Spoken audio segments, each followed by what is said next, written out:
Title: The Return of the Reclaimed Spirit. It started the day they laughed at me. I was just a kid then, standing in the middle of the kitchen, clutching my crumpled sketches, wild, imperfect, yet alive with something no one else saw. I had told them I wanted to be a painter, not just paint for fun, but to make it my life. My family's eyes had widened, then crinkled with scorn. Paint? Really? That's a joke. You're going to starve. Do you even know what you're doing? That's just a childish hobby, not a career. My father's voice was heavy, filled with disbelief. My mother shook her head, as if I'd announced I wanted to become a wizard rather than an artist. My siblings snickered behind me, whispering about how I'd end up a failure, the family's embarrassment.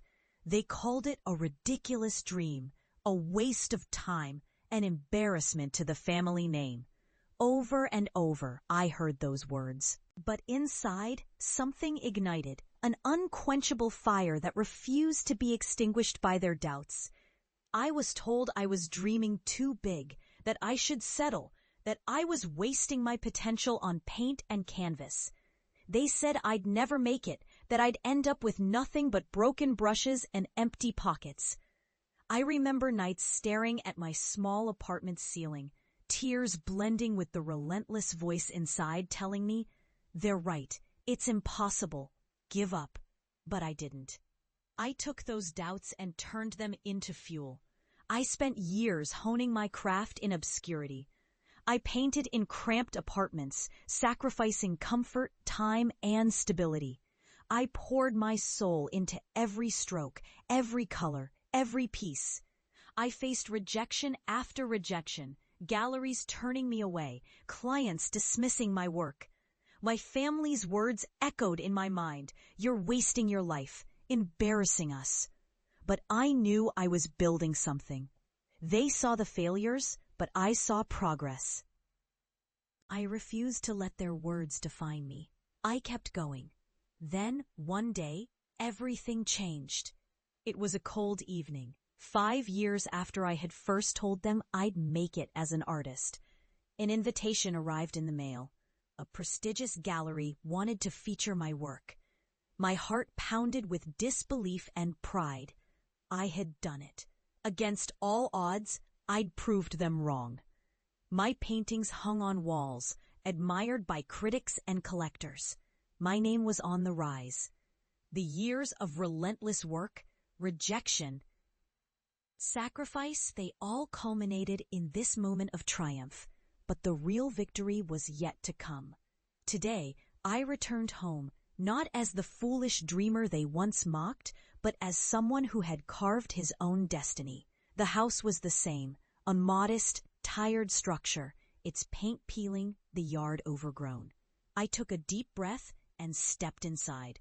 My family was there, gathered in the living room, their faces a mixture of curiosity and skepticism. They had heard about my success, but they hadn't seen it with their own eyes. I walked in, my presence commanding yet humble. I carried a portfolio, my latest collection, and an air of quiet confidence. "Mom, Dad," I said softly but firmly, "I want you to see what I've become. Not just the artist, but someone who refused to be crushed by your doubts."